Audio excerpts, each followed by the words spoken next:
Talkin with Topher is sponsored by slowdownclothing.bigcartel.com. Put in promo code TOPHER for 10% off your purchase before you check out. More on that later.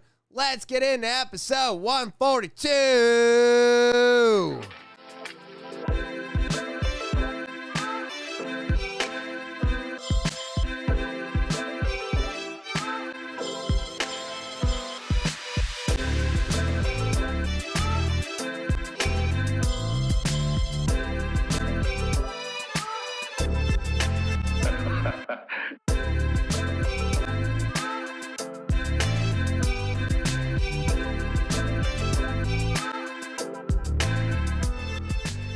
What is happening, TwT fans? It is so good to be back. Yeah, what's happening, everybody? I hope you're enjoying this December 22nd, 2022. And how are all of you? I hope everybody out there has gotten their Christmas shopping done. I hope you're sitting back enjoying some eggnog or whatever it is that you enjoy these holidays. But guess what? We got 3 days till Christmas. So I hope you got all that holiday shopping done. If you didn't, I just suggest you go and check out my sponsors. Go make a purchase and put a receipt in an envelope and put that under the tree. All right. But before I get into anything today, let me start off by saying thank you. Thank you to all my subscribers. You're what keeps me coming back here week after week, and I greatly appreciate all of you. If you are new to the podcast and you're just stopping by, you checking it out, well, hit that subscribe button, all right? That is the main thing that helps the podcast grow, and it keeps me coming back here week after week. So go ahead and subscribe. All right. If you want to do more, of course, give a thumbs up for the video, share, rate, and review the podcast, and leave comments in the comment section. All of that helps the algorithm, and it pushes it out there in front of more eyeballs. So go ahead and be doing all of that, but press that subscribe button. Stomp on it. All right. That is the most important thing you can do for the podcast and for me. All right.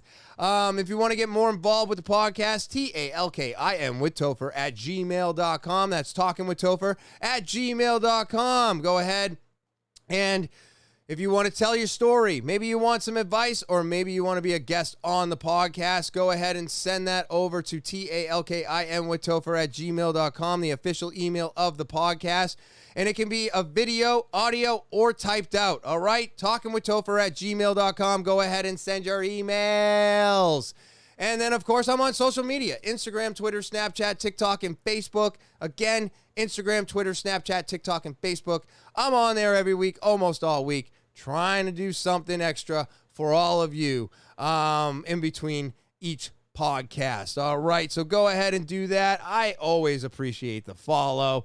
And now, with all that out of the way, let's get into today's episode. Yes, I have a guest. That's right, another guest, which is just as great as every guest that I have. Because why? I'm just still shocked that people want to come and talk to me. That's right. That's the alcoholic in me.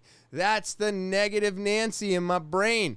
But it's gotten so much easier to have guests on, and I'm always excited to share their stories. I want to get to know the people that I interact with on a weekly basis. And again, this guy goes to the same school that I do, Professional Martial Arts Academy.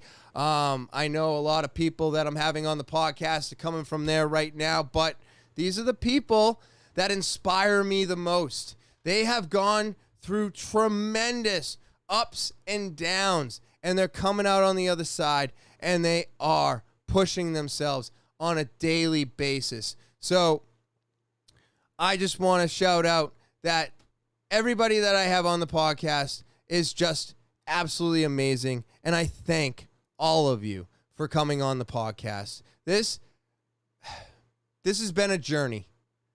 You know, we're coming to the end of the year.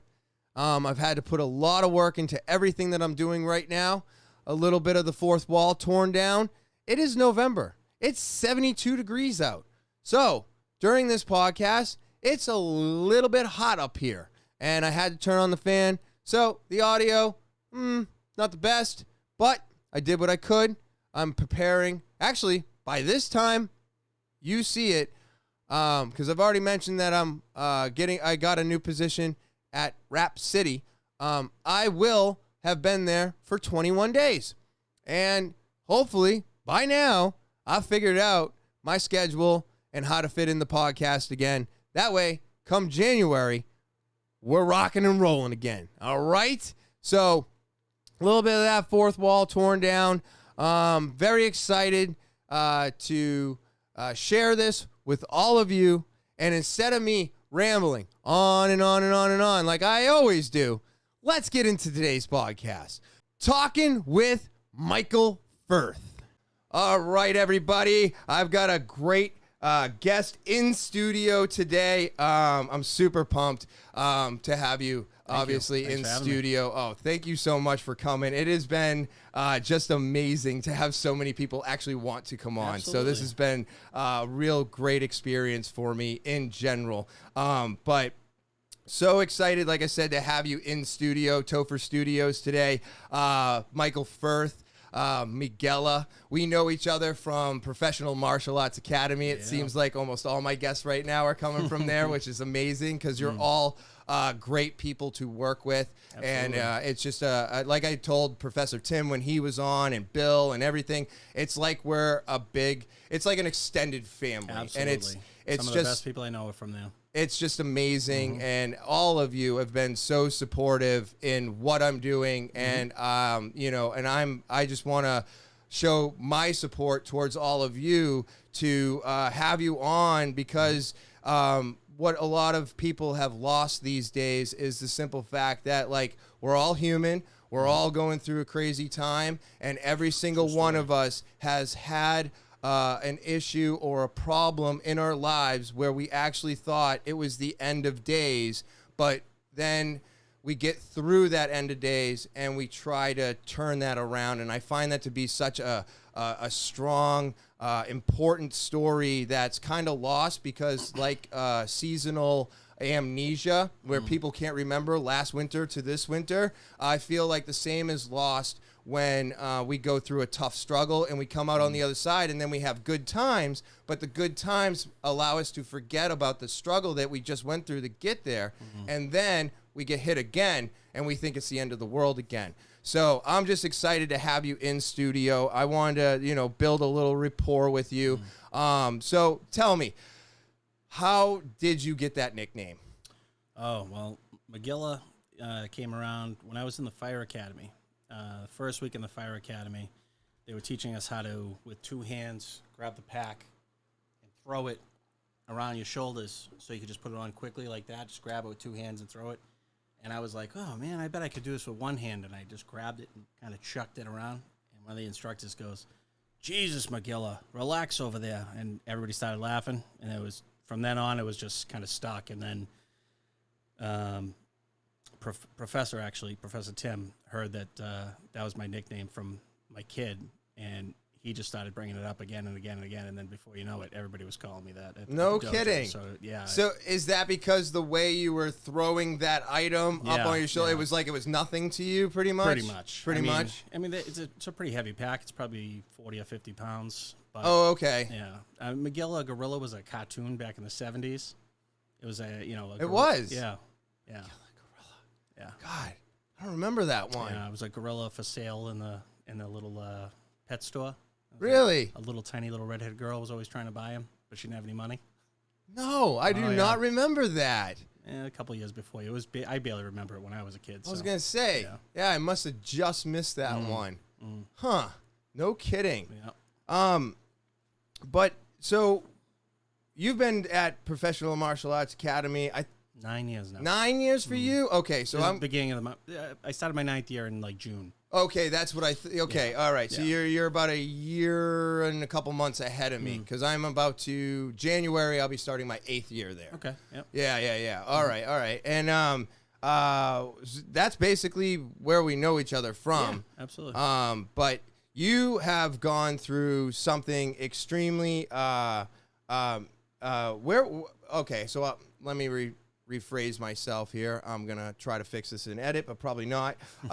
This is where my brain goes. But so you're a firefighter. Yes. And not a volunteer. You're straight up firefighter. Yeah, because I know there's a giant difference between the two. But what, besides not being at the firehouse all the time, what is the major differences between a volunteer and a... Well, a volunteer firefighter, usually if they have a fire, they get called in.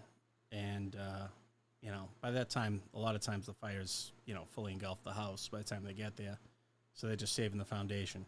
Whereas we're professional firefighters, we're there 24 hours a day, 7 days a week, 365. So if it's Christmas morning, we're still there if we're supposed to be on shift.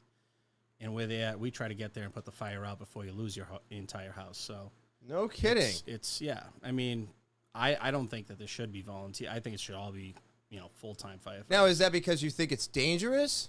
Well, I mean, for life safety reasons, to be able to save lives, be able to, save their houses as well. And really, it's more about protecting people and not so much the property. But if we can, we try to limit the damage to the house as well.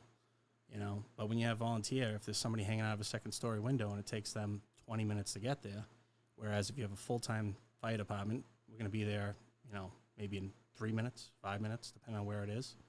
And hopefully be able to save their lives so they're not, Yeah. I'm sorry. I'm paying attention. I have multiple things on my brain. So, yeah, you work in a firehouse out of Methuen. Yes. Okay, all right, but you don't live there, but you... I grew up there. Oh, okay, all right, because I read a lot about Methuen, and then we spoke this morning, and you're like, I live over in Plastow, and I was like, oh, that's interesting. I bought a house there about 2 years ago. Brooke and I getting engaged, and we wanted to buy a house, and after looking around, we actually looked in Derry. We looked pretty much everywhere in between Methuen, all the way down to like Drake-It, all the way up to, Derry, Londonderry, all that, and the house we found that we thought would be good for us just happened to be in Plastow. It was the right price, the right time. It was actually a closer commute for me. Unfortunately for her, she's about an hour away for her commute. Oh, okay. She's a teacher in Lowell. But it worked out good for us, Oh, that's awesome. Right before the market started spiking like crazy. Well, yeah, you got in there just before that chaos because, the housing market's a wreck right now. Insane. I saw interest rates at 7%. Which I don't even know how anybody could do that. You're talking a $1,500 mortgage just went to $3,000. Yeah. And we get in under 3, so it was like, wow, we got it right at the right time. I refinanced and got mine under 3 as we got locked down. Awesome. Once we got locked down, I was like, wait a minute, I can't go to work? Yeah. What do I do? I still got to pay for everything. So ran around and consolidated and did all this stuff and got everything refinanced and then rode the lockout, the lockdown out. Yeah, absolutely. But so you went to community college in Methuen, you did all that stuff? I went to Northern Essex Community College in Haverhill. Oh, that was in Haverhill. Yeah. Okay. Yeah. All right. Yeah. So what was that for? I originally went for business and finance. Oh, okay. I worked at Putnam Investments for 8 years, and then I was there on 9/11.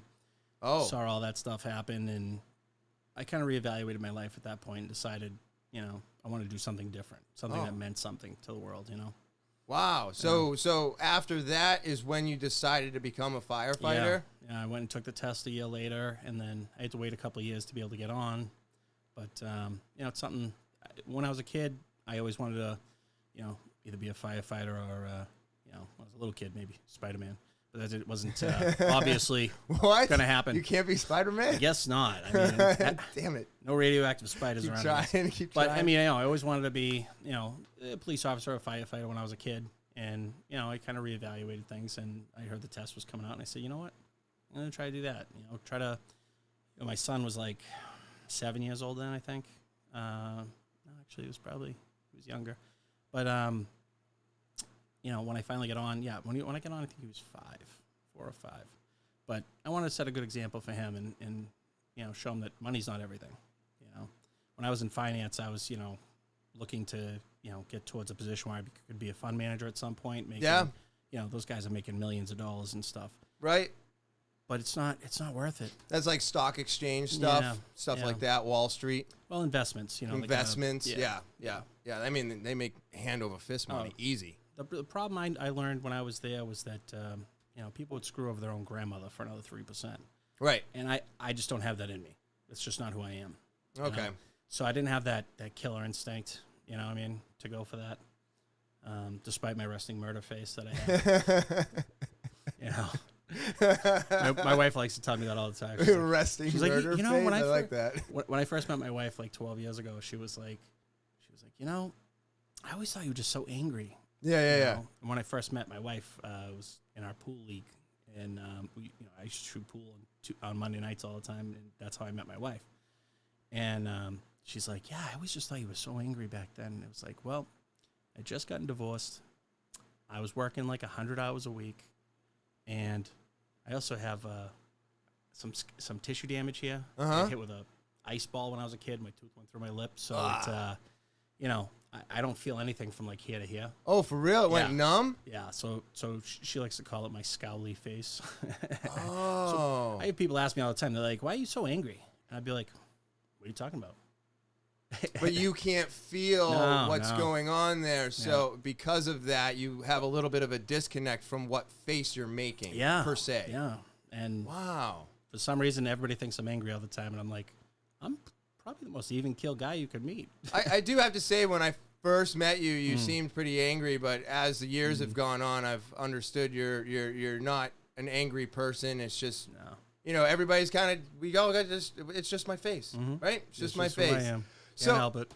Yeah, and I think that's I don't know. Like, I think I'm always smiling and just you know what I mean. So like, we've all kind of got our look to us, So but I think it's interesting. You got hit in the face with an ice ball and just went numb. It was just like a really hard snowball, and it hit me, and my tooth went right through my lip. And I got like 16 stitches. Like, I think it was like 6 on the outside and like 10 on the inside. Shit. And just caused like nerve damage. That was always the worst, when you think it's a snowball and it turns out to be somebody laced it with ice, and you're like, you son of a one of those bitch. hard packs, and he packed it. Yeah, those are brutal. It was like worse than a rock. 14 or 15 when that happened. Right, but that's what we do. It happens. Yeah. Now, when you first got into like firefighting, let's say you went through all the tests. You're an actual firefighter now. What was that like for you? Were you automatically running into a building? Was it you were on the fire engine at first? When I first started, it was actually a bit of a culture shock for me. Okay. I mean, I came from working in finance, wearing a suit and tie every day, to firehouse shenanigans like you couldn't believe. Oh, really? Yeah, I don't get too much into some of the craziness that we do at work, but let's just put it this way: you need to have thick skin there. Okay. You know what I mean? Because we're guys like to play pranks on each other and test each other. I think part of the reasoning behind it is if you can't handle getting your balls busted a little bit, how are we going to trust you on a fire and things like that? Well, that's team building. Yeah. And even though it may be looked at as a negative thing, the way that you were team building, you're also trusting somebody to save you from a fire in case something goes wrong. Absolutely. So it's not like, it's just like when people were putting down those people in the army where they were getting gassed and having to sing happy birthday. I don't know if you heard about that. No. But yeah, so this whole feely thing, and they saw this videotape that should have never been released, but it was people in the army. They were getting gassed. They had to sing happy birthday. But that's because if they're getting gassed in a war, they need to be able to get through that. Absolutely. So when I hear of something like this, I'm not thinking to myself, oh, this is horrible. Why would you guys torture each other? No, I'm thinking, well, that's a really good way to build trust between one another, because if somebody's weak, you want the weak one outside doing something else. You don't want them in the house behind you, because if you fall, how the fuck are they going to pick you up? It's not going to work. So as far as I'm concerned, that's a great way to build that type of team that you need, because at the end of the day, you're fighting a fire, which is basically uncontrollable and super dangerous. So you need those people to be on their game at all times. Yeah. So I wouldn't consider that to be a bad thing. I think it's actually a good thing. It just depends. Like, you're not supposed to do that at college, okay? You shouldn't be doing that at college. You don't need to risk your life for a test or for this fraternity. So there, I see it as a bad thing. But when you're dealing with life and death situations, I think it's a good thing. Yeah. But Absolutely. you guys were doing that stuff and team building, we can call it. Absolutely. I mean, like I said, for me, when I first got on, that probably was the biggest culture shock for me. Okay, yeah. But you started out in my city, at least. They have you in the alarm room. We call it. It's dispatch, answering the phones, answering 911 calls and whatnot, and then on the ambulance. Okay. You pretty much spend your first 10 years or so doing that. Bouncing between the two things. Dispatch and ambulance, and you get to understand a lot of the calls nowadays are medical calls more so than fire calls. Yeah. You get a certain amount of fires every year, but we get 15, 16,000 ambulance calls a year. Oh, wow. So that's a big part of Methuen's a big city. It's 28 square miles or so. So oh, shit. Yeah, it's actually really big. People think about Lawrence as being a bigger city. It's only 8 square miles. Huh. Methuen's 28 square miles. Really?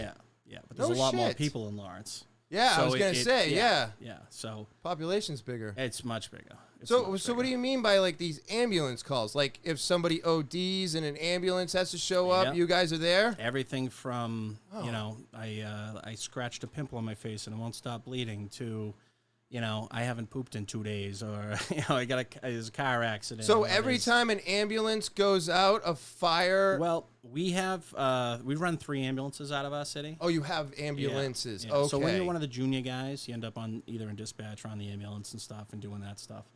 And then once you move up a little bit, you have a little bit of seniority, you can bid out to other stations and stuff, and you end up either, like in my station, I'm either on the ladder truck or engine 6. So the engines, what'll happen is, like, say, because our city's so big, all the ambulances run out of the central firehouse. So say there's something at the east end of town, we have a station over there. So if it's a serious medical call, the engine will go.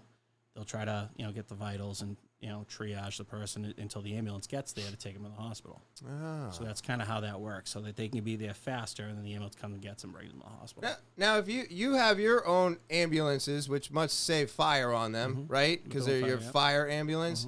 So what's the other, there's ambulances from the hospital, and then there's third-party ambulances, too? Do you have anything to do with any of those? No. In our city, we do all the 911 ambulance, but the occasionally you'll see ambulances from other cities coming into our city doing transports from like a assisted living or a nursing home to the hospital and things like that, back and forth kind of a thing. But any of the emergency 911 calls are us. Oh, no kidding. Us, yeah. Oh, all right. So basically just 911 calls is what you deal with. Pretty much. Yeah. So as you're doing all this, and when was what do you remember the very first fire at a house that you had to be involved with, putting out or going inside? And yeah. The very first one was probably, I was out of the academy maybe 2 or 3 weeks. Oh shit. And I was somebody was out, so I was working overtime, and the person that was out is at an outlying station, so I got to go there, work on the engine. I was very excited as, 30 years old. I was like, let's go, let's do this. And I was actually talking to this guy, Oscar, who was on. He's a little bit of a crazy guy back then. And he was like, I hope we get a fire today. That'd be fun, wouldn't it? And I was like, yeah. And as he said that, Tones came in, got a fire. I guess it was something in a dryer had caught fire. And a passerby had saw the smoke coming out of the building. There was nobody there. Oh, really? Wow. And we went there and dragged a line into the back. Thankfully, engine 1 had been there before us, and they went and they got it out for the most part. And we went and did a search. Me and the lieutenant went and did a search on the second floor to check if anybody was in there, try to get them out, and it was all clear, thankfully. And nobody was home, so nobody got hurt. So it was a good wow. thing. Yeah. No shit. Yeah. So what is the worst fire you've ever gone to? Oh, it'd probably be the gas explosions in Lawrence. Oh, shit. Okay, yeah, I remember that. we were one of the first trucks to go down for that. I mean, the whole city was like blowing up. Yeah, that was crazy. Yeah. So gas was filling into all the houses because they had done something to the gas main or something that caused it to, overpressure the lines. Yep. So all the basements were filling up with gas, and then any kind of spark, and houses were either catching on fire or straight up blowing up. It was absolutely crazy. I actually was like looking around in the sky, like, the Chinese gonna be dropping in? I mean, is this like a World War III? Like, what's going on? Like, I thought it was like attack of the infrastructure. Like, it made no sense. It was the craziest thing I'd ever seen. And that was what the fuck was that gas company? They ended up getting sued by everybody, and I think they did a giant payout. Yeah, but I think from what I heard, they had so much insurance really? Things like that happening, and then they like did a little change the name of the company, move things around, and I think they actually made out on the deal. Of course they did. Why wouldn't they? I mean, that's rich the get way. Richer. We all struggle to get by. Isn't that the fucking story? Always. Always. Absolutely. Yeah. That is so wild. So those I remember that was 2018 or 17. I don't remember. Somewhere around it was there, a few right? years ago. Yeah, it was before COVID. Yeah. And how long have you been firefighting? 16 years. 16 years? Oh wow, that's a good stretch. October 1st was 16 years. So this is your all day, every day. Yeah. Now, I there's another firefighter that goes to Rick's school. Ross, yes. Yeah. He's gonna fucking kill me. I forgot his name. But yeah, he was telling me that like he's like 24 hours on, and then like he gets like 48 hours off. It's 24 on, 24 off, 24 on, 5 days off. That's what it is. Yeah. Yes. But we work a lot of overtime. I don't know if Ross does. I do. I work all the overtimes they offer me. So a lot of times they'll ask if you want to work the night before or one of your in-between shifts, like the day or the night in between or the day after. So what ends up happening is, like, say they ask me to work the night before my first shift. I'm there from 5 o'clock at night, say on like a Friday, until 7 a.m. on Sunday morning. Oh, wow. And then come back maybe the next, Monday was my second day, say. And then if they ask me to work overtime, I'm there till Tuesday night at 5 o'clock. No shit. Yeah, because when he told me his schedule, I was like, what? Yeah. That's the craziest schedule I've ever heard of. Oh, yeah. Yeah. I mean, if you don't work overtime, you end up working like 7-8 days a month, which isn't too bad. No. If you don't work, overtime. I mean, you are doing a full 24-hour stretch, but you're still... It works out on average when you average it out over 52 weeks to like 42 hours a week. Oh, okay. That's how it works out. So it does average out. 48 every 8 days. So it ends up evening out to 42 hours a week. Oh, no 52 shit. weeks, yeah. Because I was just like, oh, wait a minute, you get 5 days off in a row? Honestly, man, if you're busy, you need those 5 days off. Okay. Like if we have, like, lately we've had some, a couple of busy nights. You go out, a couple calls in the middle of the night, and, alarms going off, things like that. Even if you don't do anything, if it's all right, it turns out to be, a bad smoke detector or something silly like that, you still just disrupted your sleep. You didn't get any sleep. Right. And you maybe get, you're prepared for it like it's a real fire. So you're getting there, you're all amped up, you're ready to go. It's 2 a.m. and it's nothing. And then you go back to the station. And the problem is you get like 100 calls like that. And then, bam, you got a real fire. So it's like, you got to always treat it like it's a real fire. So you have to go there and really be prepared to do whatever you need to do. So does anybody ever get to the point where like maybe they get so many of those little calls that sometimes they'll get a big call, but they treat it like a small call? I mean, it could be. We try really hard not to be like that. I'm sure you do, but I was curious if you've ever run into that type of situation where somebody maybe of more seniority was like, oh, it's just another one of these, and then you get there and it's like a giant issue, but everybody seems to be pretty collected and on point and ready to go at all times. Mm-hmm. I mean, I come from a family with a lot of cops, a lot of police officers. Oh, really? A state trooper, a bunch of... one of my uncles was a dog officer for a long time, and I get teased. I'm the only firefighter in the family, so my cousin Pete likes to say, hookers and firefighters, the only two jobs you make your living on your back, because we get to sleep there, and it's like, if I sleep 4 hours a night, I'm happy. Oh wow, okay. What I mean? It's like, Yeah, if that was only true, if we were that quiet, maybe. But Yeah. you know, some nights you might get lucky, and that's how it is.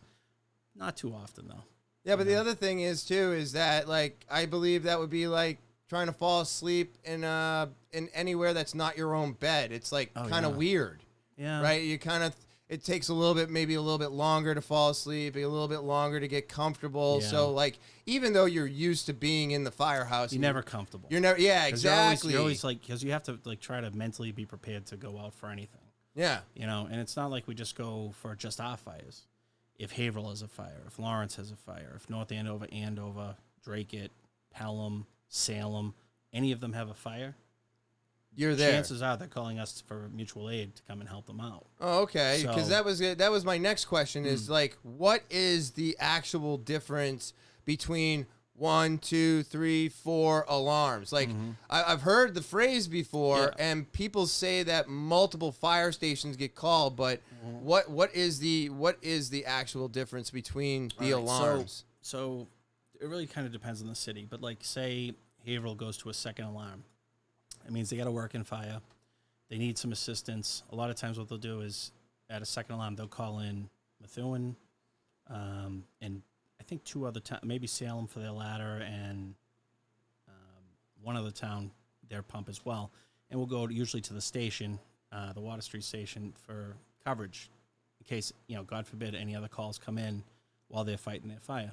If it goes to a third alarm, they calling in like 2 or 3 other cities, and we're going to the fire to help them put out the fire. Oh. And then basically it just keeps stacking like that. Stacking like that. Now, going back to the Lawrence gas explosions, when that happened, they originally called for our ladder, and when their deputy got on scene of one of the houses that had just exploded, and then our ladder got on scene, my buddy Mark, who was lieutenant on the ladder, said that he had a small fire in a basement, and then when he came out, another person across the street was saying their basement was on fire, and it was, I think, at that point where their deputy called for a general alarm, which was the first time I'd ever heard that. A general alarm. A general alarm means send everybody.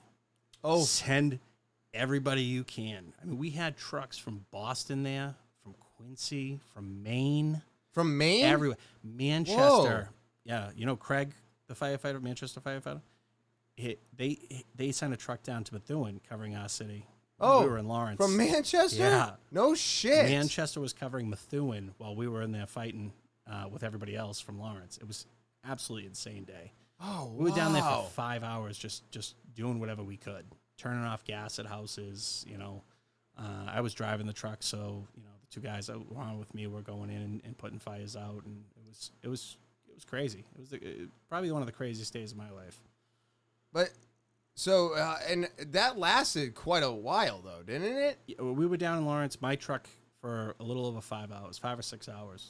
Okay, I So- thought it was a couple days. Well, I mean, there was probably some residual stuff going on, but initially initially it was that Yeah. 5 hours, Yeah. but that was a general alarm which just alerted everybody. it was like basically anybody and everybody and come on in. everybody, if you can send help, please send help. Please send help. Holy Yeah. shit! It was What- crazy. What off of the general alarm, but what's the most alarms something can get? Does it go past 4 alarms? Oh yeah, I mean, it just keeps going. It just And keeps going. They have it set up so, you know, when it gets to a certain point, you know, they'll send it to, like for us, they'll send it to District 15, which is like you know, they control, you know, a larger portion of the state, and they'll send, you know, more trucks from more cities and stuff as needed from there if it's something bad, you know. And they'll start calling other people, sending them in. And a lot of times, you know, as soon as they call that alarm, you know, we'll just automatically get dispatched and start going. Right, and then You you know. get there, and then what? You go. do whatever we can to help 'em out. You look at the situation. You go. We need more help.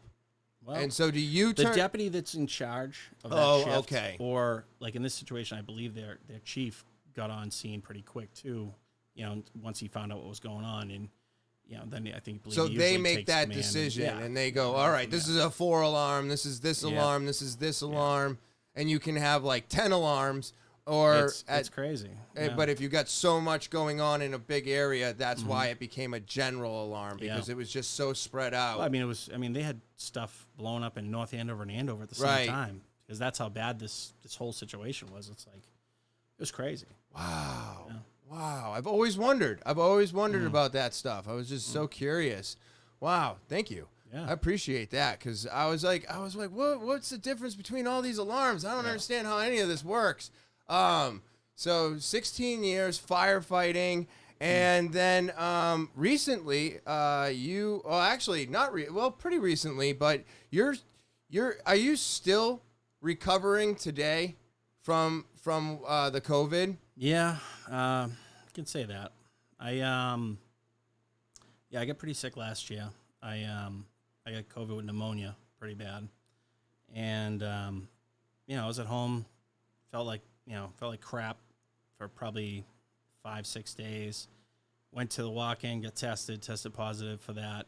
They gave me an inhaler. That didn't help at all. It actually seemed to make my breathing much worse. Really? And yeah, every time I used the inhaler, I'd get relief for maybe 30 seconds. That was a steroid inhaler? Yeah. Because that's what they gave my wife, albuterol. too. And it just got worse and worse and worse. And I probably should have listened to my wife and gone the day before, but I'm stubborn, so, Yeah. But when I eventually did wake up the next day and my breathing was even worse, I just said to my wife, I said, you need to bring me to the hospital. And we started driving down. She wanted to call the ambulance, and of course, again, me being stubborn, I'm like, no, just bring me. She started driving towards Lawrence General, and on our way there, I just said to her, turn up this hill and go to Holy Family. And she's like, why? Why do you want to? I thought you wanted to go to Lawrence. I was like, just do it.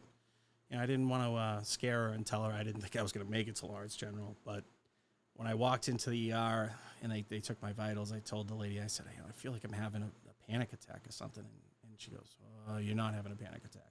We need to get you in there right now. And I said, what's wrong? What was my vitals? And she's like, nah, don't worry about it. I was like, what was it? And she said, your O2 sat was at 60. And normally your O2 sat's supposed to be 98, 99%. Holy shit. Yeah. In 10 years in the ambulance, I never saw anyone below 80. Really? Yeah. I was at 60, And that's how much you're taking in? That's the amount that the oxygen is saturating into your blood. It's only 60%. So I essentially couldn't breathe. I had so much fluid in my lungs with the pneumonia that, they didn't know how I was even moving air. So they got me in the ER. They brought me up to the ICU. They put me on 40 liters at 100% oxygen via nasal cannula up in my nose here, oxygen, and 7 days in the ICU, 12 total in the hospital. Jesus Christ. Yeah. And the worst part is I was sick for like a week and a half at home before I went to the hospital. Oh, okay. I mean, I ended up having a fever over 102, I think, for like 20 straight days. What? Yeah. It was bad. It was bad. So this was this late 2020 or early 2021? It was August of 21. August of 21? Yeah. Oh, okay. So it's just been over a year. Yeah. So I only just got back to work like 2 months ago. I think I went back beginning of September, middle of September. Now, how do they hold your job for that long? Well, thankfully, I never abused sick time. So I had, a year of sick time saved up because I never take more than 1 day a year usually. So. Oh, wow. But thankfully I had that to fall back on and used all my vacation time and everything else. Well, yeah. 16 years, you don't abuse it if it's still there. I mean, thank God. Oh, so I work in retail, so if we don't use it, we lose it. Yeah. Like we don't get to accumulate that much, but when you're firefighting, it's different. You get to keep stacking that for if you wanted to. It only goes up to a certain amount, right? But and when you retire, if you have a ton of time saved up, I think they'll buy back like half of it or something.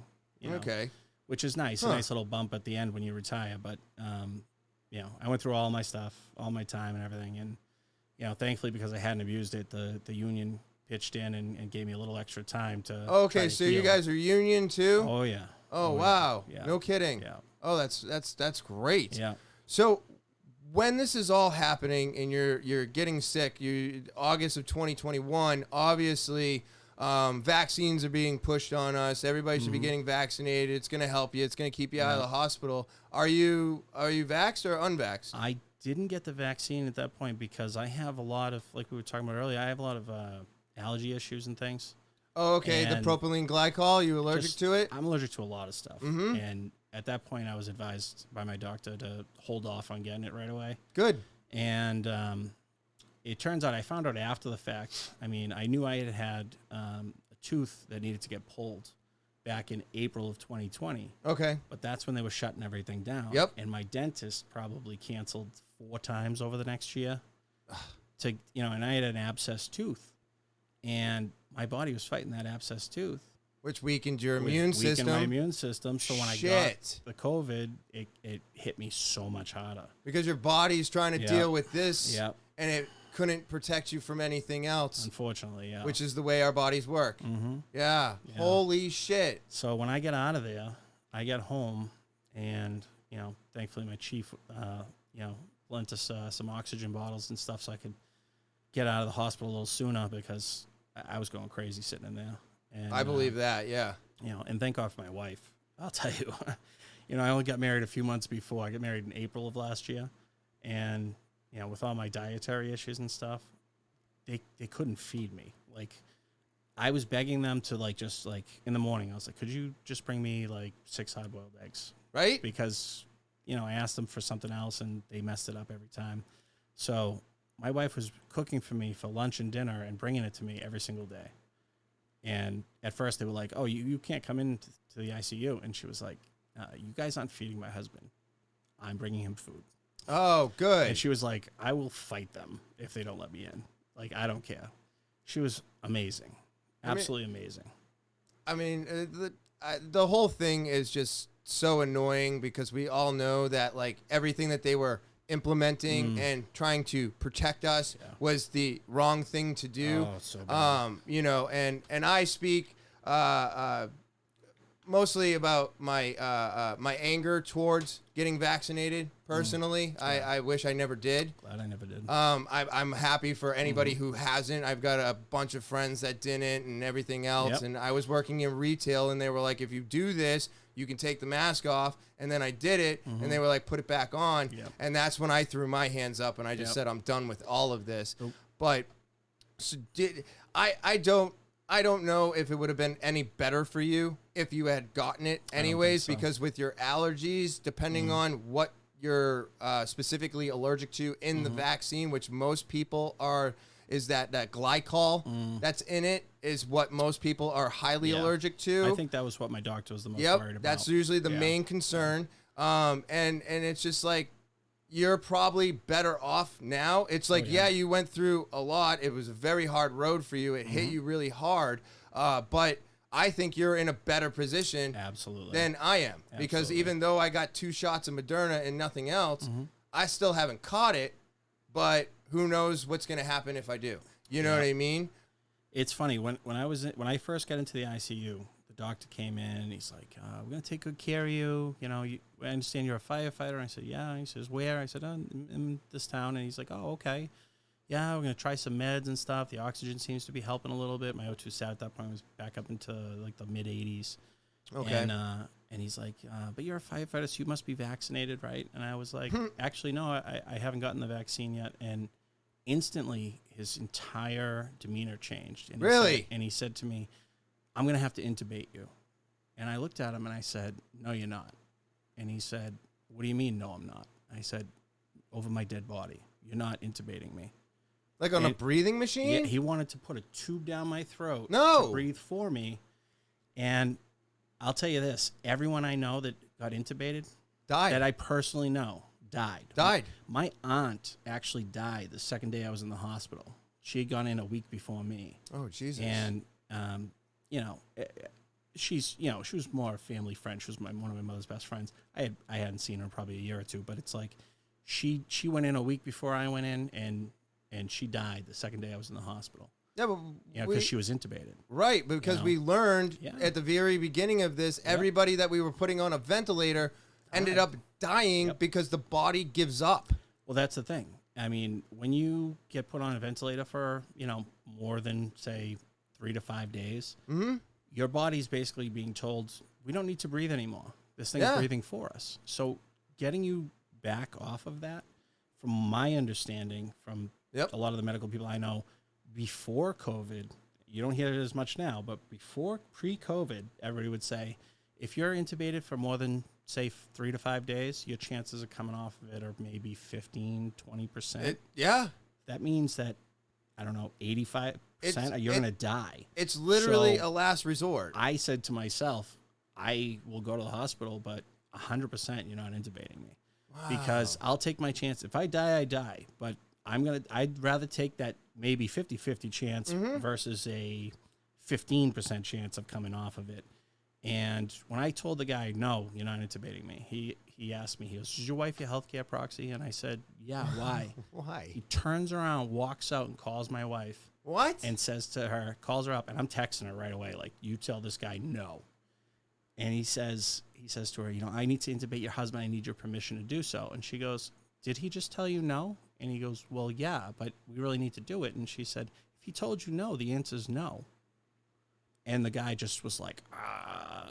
And the next day, he had 2 different nurses call my wife and try to convince her to let him intubate me. What? I straight up, when he came in the next day and he tried to convince me again, I said to him, I don't care if I can't breathe. I will fight you if you try to. Straight up, I will fight you. Nope, not doing it. Holy shit. Yeah. And this is 2021. Yep. So what are we doing? It's crazy. Are you running around right now trying to get all your Christmas shopping done? Well, guess what? I'm here to tell you, you don't even have to leave the house today. No, you can stay right there, right where you are, sitting on your butt in front of your computer, and you can order the coolest gifts you're going to give anybody this holiday season. That's right, it's slowdownclothing.bigcartel.com. If you don't know how to spell it, it's right here at the bottom of the screen, or you can click the link in the description below the video. You're going to give the coolest gifts ever. That's right. Not only do they have a wide variety of clothing and everything else to choose from, but they come with the coolest colors, the best prints, and now with only a couple weeks away from Christmas, you're going to want to get those ordered immediately to get them shipped to your house in time for the holidays. And what better way to do it than to use a promo code TOPHER and get an extra 10% off that purchase this year. Isn't that incredible? Spreading the holiday cheer by saving money. Yes, you get to save money, get really great products at a great price, and put the smiles on your friends and family's faces that they're gonna be so happy when they receive these gifts. I'm telling you right now, this is where you want to be getting your gifts this year. You can get winter jackets, you can get skateboards and gloves and hats and shirts and kids' tees. Oh, speaking of kids, they're all going to be on school vacation for this holiday season. So why not send them back to school looking extra cool in their Slow Down Clothing t-shirts? Everybody's going to be asking where they got those. How did you get such cool shit? And you're going to be able to tell them, well, my mom and dad bought it for me for Christmas, and this is where they got it because this is the only place you can get this stuff and be this cool. They're all tattooed inspired. The shirts are amazing. The designs are flawless, and the colors are super bright, and everything holds up from wash to wash to wash. So why are you buying anything else this holiday season when you should be going to slowdownclothing.bigcartel.com today and get an extra 10% off your purchase using TOPHER. Heat, gas, and everything else is expensive enough. Save some money on your gifts this year and get the gifts that are going to put the smiles on everybody's face. And the only place to get those gifts are right here at slowdownclothing.bigcartel.com. That's slowdownclothing.bigcartel.com. You're not sure how to spell it? It's right here at the bottom of the screen, or you can click the link in the description below the video. And of course, before you check out, use promo code TOPHER for an extra 10% off your purchase today. So they're still doing this to people today. Mm-hmm. But the funny thing is, you know, now I got out 12 days later. I go home. About a month after I got home, one of my friends, I told the story to my brother. like I just said it to you, and he told a couple of his friends, you know, what I had gone through, and thank God, because one of my brother and I's mutual friends, went to the same hospital, saw the same doctor in the ICU, basically told him the same thing. We're going to try some drugs. We're going to, you know, do what we can to help you. The oxygen seems to be helping, et cetera, et cetera. Are you vaccinated? Mm-hmm. And as soon as my buddy said no, same exact thing happened. Really? We're going to intubate you. And my buddy said, no way in hell am I letting you intubate me. And the guy tried to fight him on it. And he was like, look, I'll take my chances. This guy's so headstrong on putting people on ventilators. It's because they're paying the hospitals. Yeah, I know. If you die, they get money for you. Yeah, like $45,000. Yeah, if you're intubated. If you're not intubated, it's like $20,000 for treating the patient. But it's like, see, I always felt like that crazy. Incentive to basically kill people. was not a good idea. yeah. It's so fucked up. Well, I'll tell you, like, when I get out, I go home. Now, before I get sick, I was 245 pounds and feeling like the best shape of my life because, you know, I've been training a lot. And when I got home from the hospital, and all I wanted to do after 12 days in the hospital was take a shower. Oh, I bet, Yeah, and I get undressed, and I go to take a shower. My wife had to help me because I was having a hard time breathing and stuff still. And I looked in the mirror. I didn't know who the heck I was looking at. I was like maybe 210 pounds, 250 Oh, wow. pounds. You lost another 30 at least? I was emaciated. It was awful. I stayed downstairs probably for another month when I got home because if I walked 5 feet to the bathroom, that was it. my heart rate was through the roof. I couldn't breathe. I was back on oxygen for like 10 or 15 minutes just to calm my stuff down. Like, that's how bad it was. It was awful. And I mean, it probably took me a month to be able to walk to the kitchen on my own and stuff. Jesus and Christ. Probably another month just to get to the end of the driveway and back a couple of times just to be able to, I had to push myself every day to try to do a little bit more. A little bit more. But it's like, wow. The first time I walked to the end of my driveway, I walked, you know, the length of my driveway a couple times. And it's like maybe 100 feet, my driveway. And then I was wiped out for the rest of the day. Like, that's how crazy it was. So, do you know what strain you had? Was it the Omicron? I mean, was it at that point they were talking about Delta? the Delta variant? Mm-hmm. You know, yeah. Well, that was the straight Delta, though. Yeah, that was straight Delta. Yeah. Okay, because I think somebody else we know had that, and he was hospitalized as well. Yeah. But he bounced back a little bit. Quickly, a little bit quicker. Again, than you? I mean, before I got sick with this thing, I probably get sick once every 5 years or something. You know, I'd get like, you know, strep or something else, whatever. And I get really sick for a couple of days, and then I'm fine. And then I don't get sick again for another, you know, 4 or 5 years or something. I've always been a very healthy guy. So this was like, I didn't understand. It was so crazy. And at first I was like, I'll be back at work in a couple of weeks. No way. So, I mean, I thought for sure. I was like, I always bounce back quick. I heal quick, this and that. And, man, when I tell you, I had to go to rehab, 2 different rehabs. I went to Northeast Rehab, which amazing people like there. For breathing? Well, for just to get my strength back. Oh, okay. Believe it or not. Okay. And I went to Northeast Rehab for like they had like a COVID rehab there. So it was like to get my wind up a little bit and to get my muscles moving again and things. Huh. And then they recommended for me another rehab they had at the Plastow, Northeast Rehab, which was more heavy lifting kind of stuff and like really getting me moving. And then from there I had to, you know, the insurance only covers it for so long, and then you got to kind of do stuff on your own. And, you know, I just had to try to go to the gym, and I got back into training a bit, you know, jiu-jitsu and whatnot. And I just pushed myself. I mean, when I first went back to jiu-jitsu, it was probably, I don't know, 5 or 6 months after I got sick. And the first few classes, I just walked. Yeah. You know what I mean? I walked the warm-up, and then I did technique, and then I watched you guys roll. And it was like, it was the hardest thing ever to not train, like not really train. But I had to keep my body moving. I had to, because I was like, you know, in November of last year, a couple months after I was sick, I had a pulmonary function test, and they said my lung function was only at 50% at that point. Jesus so Christ. I was basically out there with half a lung, you know, and 2 months ago when I'm back to work, I had another pulmonary function test, and it was up to like 81%.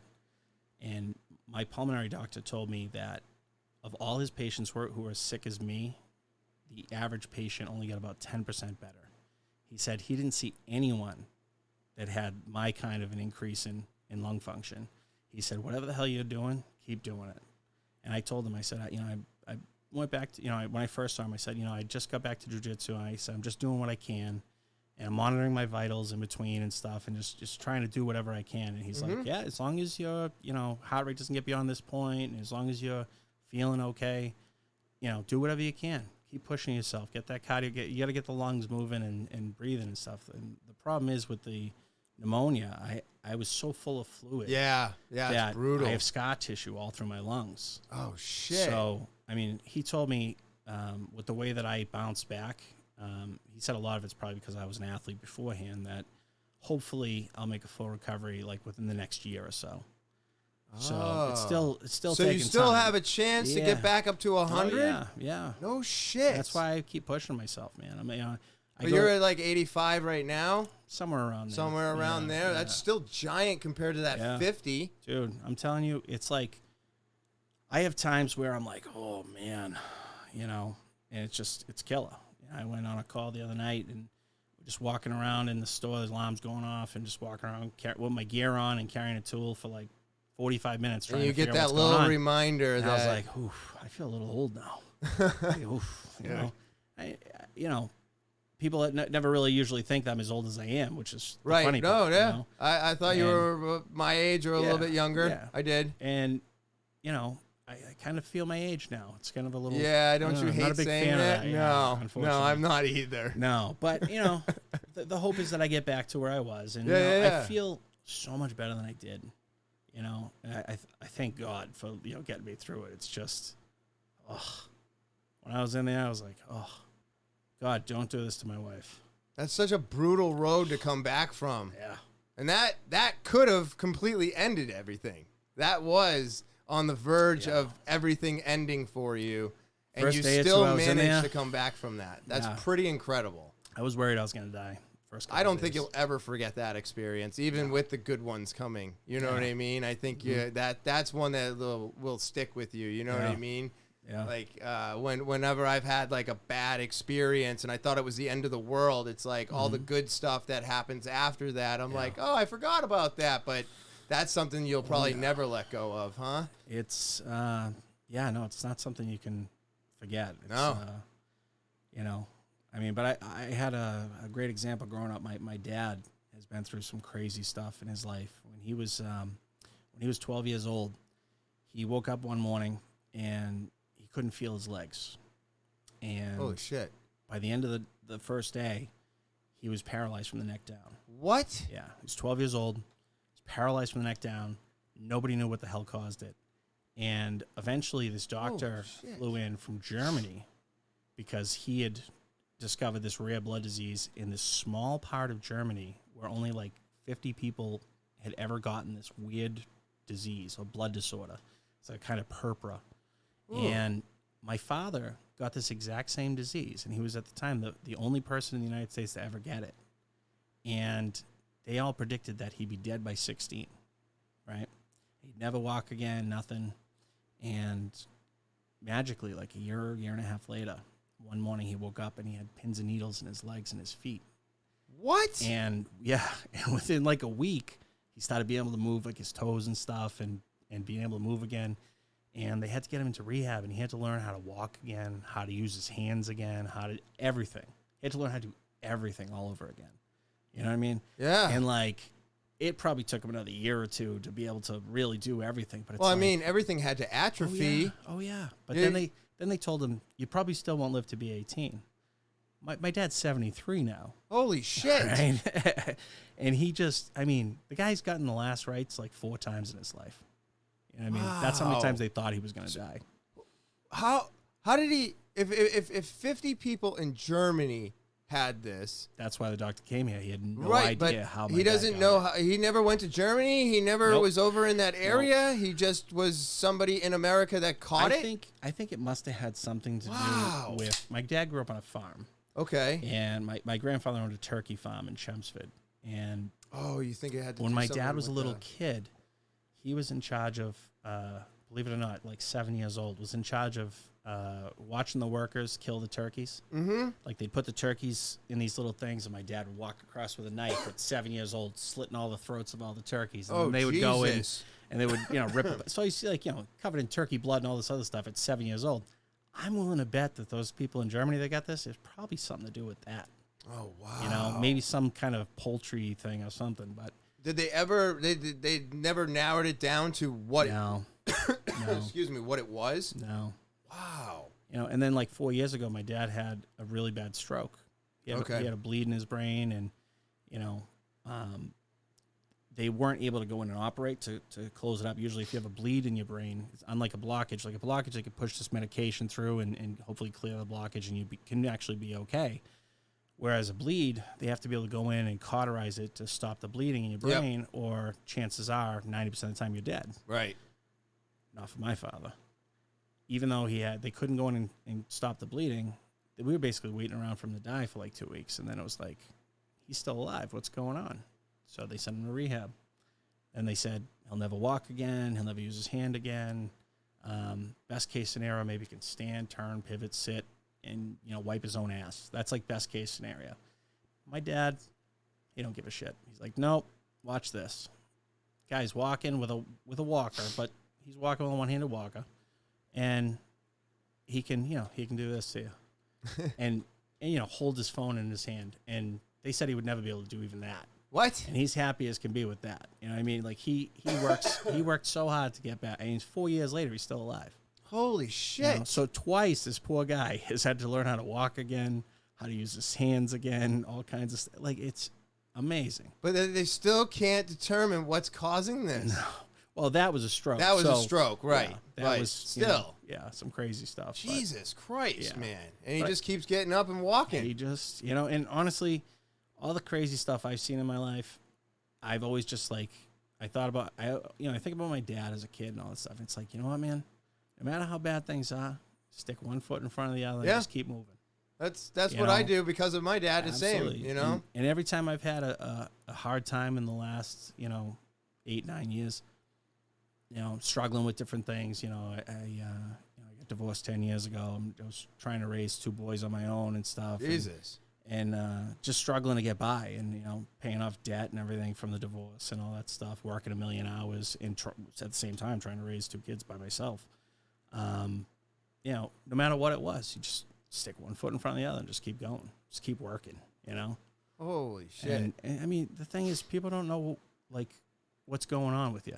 Yeah. Yeah, no one does. They just assume things, and they think they know who you are as a human being. It's 100%. It's like, people, if you knew the kind of crap I've gone through, you wouldn't treat me the way that you do. Right. And that's the thing, though. We're all going through something. Absolutely. Every single one of us. Absolutely. Nobody has this wonderful, picture-perfect life. Even the rich people have their days. The only difference between them and us is the amount of money that they have, because they can make most of the simple things just go away, but they still have big things that they have to deal with. All of us do. I'll tell you, my mother runs a bank. She's been a bank manager for, 40 years or something, and she'll say this, all the rich people that she ever had, just like you and I, are living paycheck to paycheck. Almost all of them. And this is the smart ones who save a lot of their money, but there's most people, a paycheck. If they lose their job tomorrow, guess what? That big house, the nice car, it's gone. It's gone. Yeah, because they have to keep making that amount of money in order to keep that. Yeah, and that was a big thing about Johnny Depp back in the day, was that he was going through X a million a month just for his houses and the people that work and all this shit. Oh, yeah. And he was just Cleaning going his bed. Yeah, hand over fist money. And it was like, if Pirates of the Caribbean stopped tomorrow, he would lose all of that. You know what I mean? It's like they're outliving their means. Yeah. I believe is how it's worded. For me, like when I got divorced, my ex-wife had racked up a ton of debt and stuff in my name, so I ended up, I didn't know about it, so I ended up getting stuck with it and having to pay it all off. So, from there, I had to live like a poor person for a few years and really just bust my ass and save my money, and I just continued to do that after all the debt was paid off. How old were your boys at this time? When I got divorced, Nate was 8, I think, and Charlie, I think my stepson was 15. Holy shit. Yeah. So, I mean, when I get divorced, her daughter left to move with her, and my stepson stayed living with me until he was 20. Is that her son? Yeah. Yeah. Really? Yeah, he wanted to stay living with me. No shit. Yeah. Oh, that's very interesting. Yeah. How did that play out in court? Did you end up adopting him? Or honestly, did he end up going back with her? He just ended up staying with me. Really? Mean, yeah. Yeah. I mean, that's what he wanted, and his mother didn't fight it, so I was like, awesome. Oh, she didn't fight it. I don't think she ever really wanted to be a mother, to be honest, unfortunately. Oh, okay. Yeah. Okay. Yeah, I've met those. Yeah. Yep. You know, would have been nice to know that before I got married. Right, of course. Yeah. But, you know, it is what it is. I mean, I was his dad since he was 2. So as far as he was concerned, I'm dad. Oh, so you were with her for like 12 years? Yeah, because we were together like 4 years before we got married, and then, you know, about 9.5 years married. Oh, wow, that's a long relationship to have go so sour. Well, when somebody pretends to be one person and then And then get they're married not. and then they're not. Yeah. Yeah, unfortunately that happens. And unfortunately, this story is not unheard of. You know, this happens. No. Usually it's the male doing it to the female, not You'd like this to way. think. Yeah, I mean, but when I get divorced, hey, they get to play equal roles now, right? It's funny when I get divorced, the all my friends said, as long as you don't get Judge Manzi, she hates men, she screws men over, and sure as shit, who do I get? Judge Manzi. And thankfully for me, we went in together and we sat down with a mediator and worked it all out ourselves. Oh. And when the judge, you know, supposedly the biggest man hater in the history of Massachusetts, read what it said, that I was going to keep the boys like 90% of the time. She was going to take Nate only, not even Charlie, just Nate, my youngest. The days that I'm at work and every other weekend. That's all she wanted. And the judge looked at her and was like, "You're okay with this?" And she was like, "Yep." And she looked at me and she was like, "Really? Like, this? Really?" And I was like, and she was just like, "I think you should give him money." And she was like, "What?" And I was like, "Honestly, Your Honor," because she wanted to make her pay me like $120 a week or something. Oh, okay. And at the time, I was like, she'll quit her job tomorrow if that's the case. I looked at her and I said, "Honestly, Your Honor, my thinking is if you make her pay me, I'm going to be back here every couple of months fighting to try to get money out of it because it's just not going to happen." Right. I'm like, it's not worth it. Nope. Let her keep it. I have the boys. I get the house. I don't really care about anything else. And she was like, "All right." But she was siding with me. Getting ready to side. She was siding with you, getting ready to make her pay you. The biggest man-hating judge in Massachusetts. No shit. Was siding with me. But you're right, though, that if you know this person that well, you'd be back in court all the time, All the chasing time. this It wasn't fucking worth money. it. And some of the times I think they set that up so that the person does wind up in jail. Yeah. Like, they already know that they're going to Oh. take that route, so they make them pay knowing that they're not going to be able to take care of it or do what they're supposed to. Honestly, if after talking to my lawyer, when I showed her what my ex did with the credit cards, she said she'd be looking at like 25 years in jail for what she just did. And she racked up like 50 grand in debt. Holy fuck. What? And yeah, it was crazy. But she said to me, my lawyer, you know, thank God for her. I mean, she said, "But are you going to tell your 8-year-old son that you put his mom in jail because she did this?" Right. And I was like, ugh. And I thought about it. I didn't say anything for like a week. I thought about it, and then I was just like, I'll figure it out. Right. And I did. And you know what? It made the next few years really tough. I had to work as much as I could. Thankfully, Charlie was there to help me out with Nate.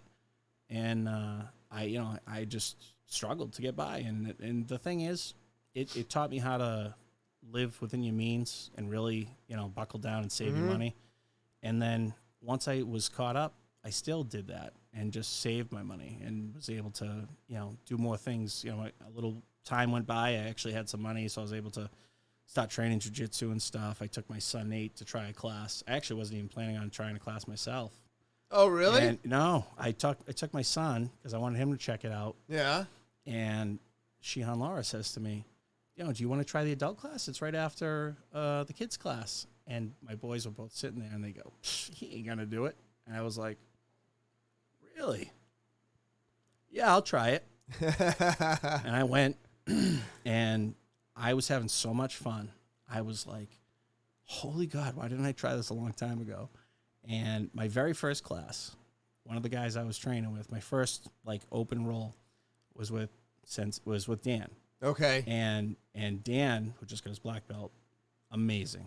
Absolutely. I mean, he was a purple belt, I think, back then.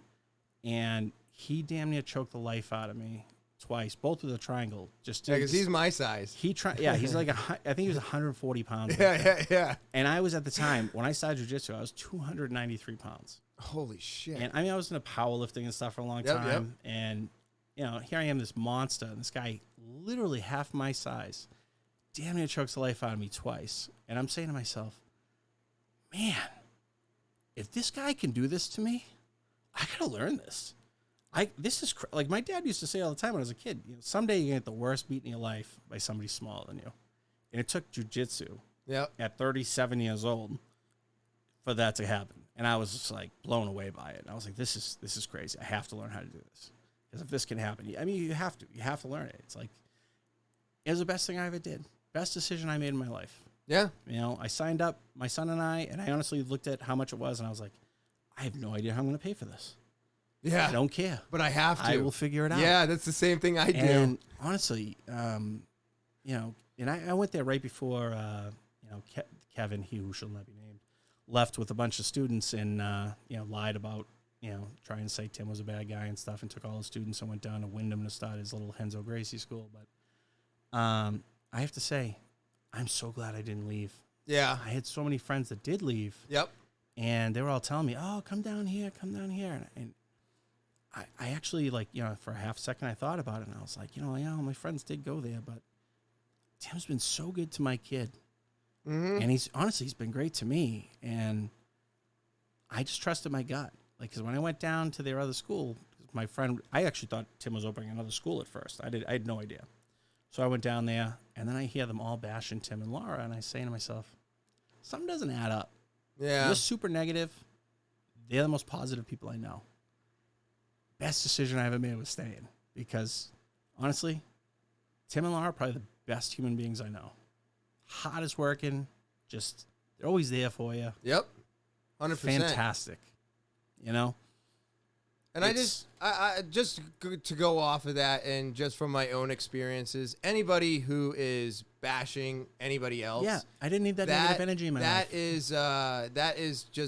That's usually because there's something else, and they have to do that in order to kind of get their point across, because they don't actually have a point. Yeah, you know what I mean? I do. So those, like, when the recent split happened, you know, people still left, but you know what? I haven't heard anything negative on either side. No. On either side. No. Why? Because they still have respect. Yeah. And they know that that's not going to get them anywhere. Yeah. Because it's not necessary. Yep. But the split happened. It did. And honestly, it killed. I don't know how you feel about it. For me personally, and I know a lot of other people feel that way, is I felt like a kid in a divorce. Yes. Because I love Lucas. I Yep. absolutely love the guy. Yep. He's a great kid. I thought of him like a little brother. Like, Yeah. he's such a good dude. You love him. He taught me so much. Like, I'll never forget him. Nope. I love him to death. Every time I saw him when Elijah had his competition not too long ago. I went right over and gave him a hug. Told him I missed him. Told him I hope he's doing good. I told him say hi to Mariana. Yeah. You know, wish him nothing but the best. Exactly. You know? Yeah. But Tim has been so good to me. Right. And Laura have been so good to me. I'm never going anywhere. Yeah. Like, I'm loyal. I'm a loyal to a fault. I mean, and they're so good to me. And, you know, whatever happened between them is between them. Yep. And that's You know, that's how I see it too. And that's it. And like I said, I mean, love them to death. Wish them nothing but the best. I miss a lot of my friends that left to go with them. Yep. You know, who knows? Maybe I'll get to compete against them at some point when my lungs are a little better. But did you ever compete? No, but my goal was actually to start really competing this year. Oh, for real? And then I got sick. And so the past year was all training and trying to get healthy enough to even go back to work. You know, everybody was betting against me, saying, oh, I bet she's going to have to retire. And I was like, I'm too young to retire. I had Elijah telling me about competing. Yeah. And then I had Sam on who's competed. Yeah. And I'm like, man, and it's like when Sam was with us, you could feel the energy that these when they compete, Yeah. it's a different energy. It's like getting your hands on a wrestler. Yeah. You're Sam's like, oh, amazing, what the too. Yeah. fuck is this? And then I did the same thing with Elijah. He came to Rick's school last Thursday, Yeah, right? Because this is a new week. I was at the station. So last Thursday, Elijah came in, and we had to do stand-up, like Rick always has us do stand-up before we do anything else. And he grabbed me, and I went, oh, you could just... He hadn't been competing in a minute, but you could feel that he's like, I got you, I'm standing, but that energy... Yep. I was like, oh, I want that. And I think the only way for me to get it is to actually start competing. So I think I got to. I'll tell you what, let's look at the calendar, see what's going on. And, maybe in a few months, you and I both try to do something together. Why we'll not? do a competition. But, well, Professor Tim did say that the inter school championship is going to be, competition is going to be coming back. Nice. Awesome. I think it's going to be for like 2023, but he didn't say that per se, but I have an assumption that it's probably going to be around that time, because I think we're far enough away from this. But the problem is the schools still had all the rules. Awesome. So you couldn't have the competition at a school, because they had masks and 6 foot and all this stuff. Stupid stuff. So once that stuff gets stripped away. That's when Professor Tim said we would actually be able to go and do this again, because we'd be able to go into a gym, we'd be able to set up like we usually do, and we'd be able to just do it like we used to do it. So I was like, because I was wondering what happened, and he's like, until they get rid of all these stupid guidelines and rules that the CDC and FDA had no right to give us in the first place. Once they get rid of all that, we can just do what we used to do. And I was like, oh, I didn't understand that, because I was like, what? We're back in school? What the fuck is wrong? Let's do this. And he's like, yeah, but the places that we used to rent out to do this won't allow us to do it. What are we going to do? A Jiu-Jitsu match from 6 feet apart? I'm like, oh, no, that will never work. Yeah. But, yeah, it's Jiu-Jitsu is absolutely, and it seems like, every single one of us says this, how much it has changed our lives for the better. I believe you were like either 4-stripe white or just got your blue when I showed up. Yeah, probably right around there. I think it was right around there. Probably 4-stripe white. Yeah, I think it was right around there. And it's just ever since that first time on the mats, I've just been highly addicted to that, and I feel like that addiction just wiped away all the horrible addictions that I had, and it just turned into something positive, and it just keeps getting better. Yeah, that's the great part. Like, people have problems with drugs and alcohol and stuff, and it's like, listen, man, I have a very addictive personality myself. I've always known that about myself. I did a lot of stupid shit when I was young. I was boozing all the time and all that stuff. And, I hit 21 years old and I was like, well, now I'm allowed to do it. Right. Yeah, it's not as fun. I need a new addiction. And let's do something more positive. So I started really getting into lifting weights and like, power, I want to be the strongest guy in the gym. And, I was, believe it or not, a very skinny guy. I graduated high school, I was maybe 175 pounds. You know what I mean? And I wrestled at 160 in high school, at the same height I am now. I'm 6'2" and a half. Okay. So, to be that skinny at that height, that's not good. No, I wrestled guys that were 5'4" and just as wide. Wow. You know what I mean? And but I got into lifting, and that helped for me. My addictive personality. Like I get all that. I was an angry kid. Growing up, but it allowed me to get all that stuff out.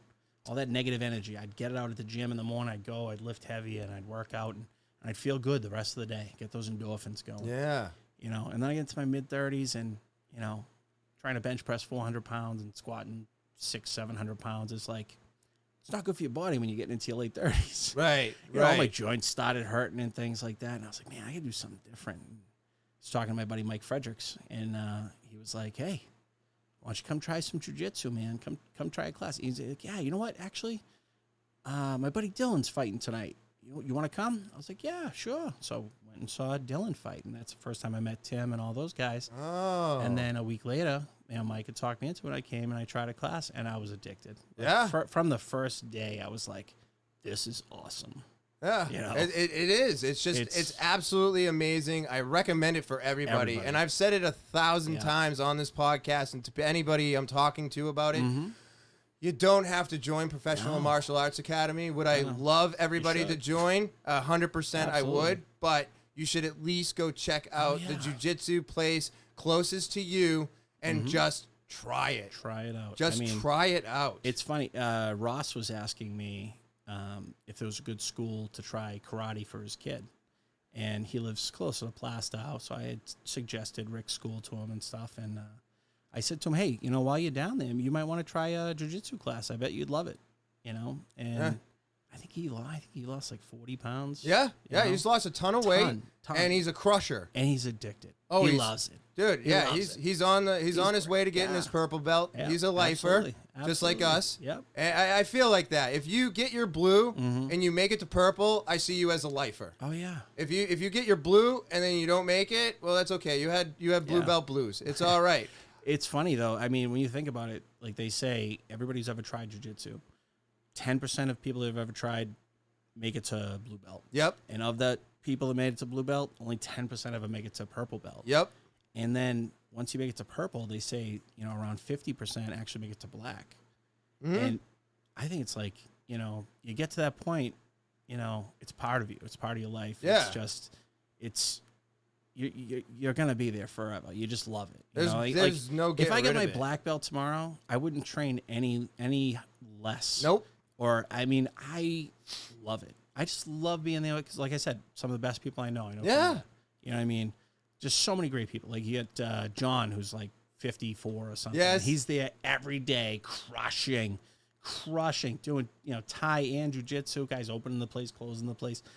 Like, inspiring, man. Like, yes. I want to be like that, you know. I hope I'm there training when I'm 80. Me too. I hope to God I'm still alive then and still training. I'm hoping that by doing all of this, I make it to 80. Yeah, you know what I mean? absolutely. Because I feel like all of this ties into just being able to make it longer. Yeah. I think it's good for us to have these struggles and stuff. Absolutely. Are we like I have my injuries and stuff, but I'm still there. Yeah. I'm taping it up. I'm getting out there because I like Professor Tim always tells us, you come in and you do what you can. Yeah. And Absolutely. if you can't do it, that's what they make the tap for. Yeah. That's when you tell your partner, I can't full roll, but I don't mind flow rolling. Yeah. You know, and it's like as long as you're putting in your 100%, you're gonna get all of that in return, and you're just it's just amazing. And I just want to thank you again for coming on the podcast, Magilla. I gotta make sure I say things properly. But yeah, because I usually just call you Mike. It's totally fine. There's just so many mics there. Yeah, well, that's the thing. I told Professor Tim, I was like, maybe I should be Christopher or Topher at this point because there seems to be a lot of Chris's showing up. Oh, Mike's Chris. If you don't know somebody's name, just be like Mike. Chris? Well, yeah. Well, no, he was that newer dude that just showed up with the white belt. He's Chris now. Oh, okay. So Professor Tim looked at him and was like, "Chris, you go here." And Tanya thought he was talking to me, and I was like, "Oh no, I didn't think he's talking to that Chris." And she's like, "There's another one?" And I go, "Yeah." And that's when I was like, "Oh, maybe I should be Topher now." Yeah. You know what I mean? That's why Professor Tim loves giving nicknames and stuff. Yeah, of course. It's so much easier. Well, I mean, you get to a point where you have so many students, and then they're all showing up at the same time. It's kind of nice to be able to differentiate from student to student because he's usually teaming us up. Absolutely. And he's like, you go here, you go here, you go here. Yeah. And it's like, you say Chris, and then both of us start walking over, and he's like, no, that one. Yep. So it is easier to give the nicknames. Yep. But I really, really appreciate you coming on. Yeah, thanks for having me. This was so much fun. And all right, so everybody, I hope you have an enjoyable, actually, let's see, I'm starting my, oh my God, is this... pre-recording everything, so I think at this point in time, and I'll have to fix this post, but I think everybody's getting ready to have an enjoyable Christmas. I think it's Christmas Eve. So I hope you have a Merry Christmas, enjoy your weekend, and get ready for the fun episode that I have ready for all of you out there for the new year to come. Again, thank you, everybody, and I will talk to you later.